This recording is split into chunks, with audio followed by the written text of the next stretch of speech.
স্বরাষ্ট্রমন্ত্রী, আপনি যদি দমন না করেন, জাতি প্রস্তুত হচ্ছে আপনাকে যে কোনো দিন দমন করার জন্য বেরিয়ে আসবে। দালাল চক্রের কঠোর দমন। স্বরাষ্ট্রমন্ত্রী, দমন যেখানে আপনি সেখানে।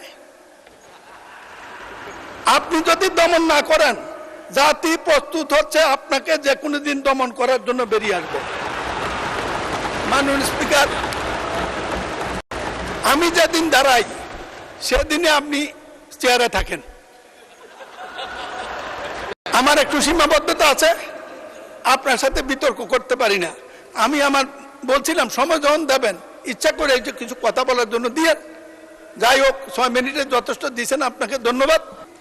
সব কথাগুলো লিখিত আকারে মন্ত্রীর কাছে দিয়ে দেব। আপনি কঠিন মানুষ, বন্ধ করে দেবেন জানি। বন্ধ শ্রমিক বাজার উদ্ধার করার কোনো বিকল্প নেই। জোরদার কূটনৈতিক তৎপরতা। মাননীয় স্পিকার, ফরেন সার্ভিসের সবচেয়ে গুরুত্ব হলো ডিপ্লোম্যাটরা ওখানে করেটা কি? তাদেরকে একদিন সংসদে আনেন, আমরা একদিন শুনি, আমি অভিযোগ করব, জবাব দেখ। এই সংসদীয় কমিটির কথা দরকার নেই।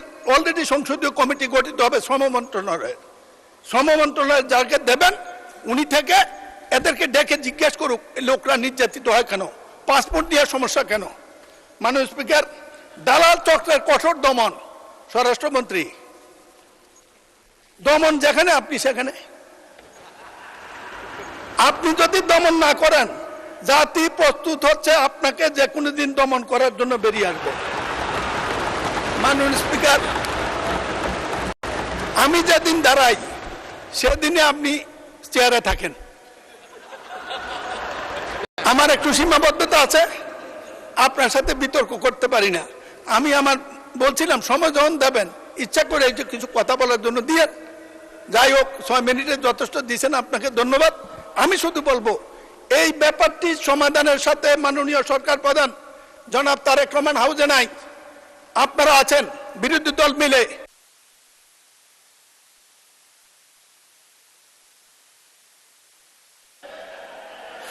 আরেক মিনিট।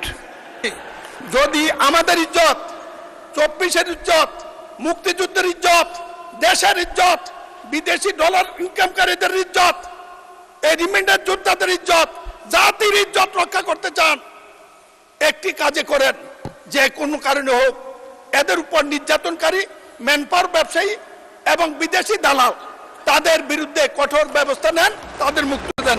ধন্যবাদ মাননীয় স্পিকার।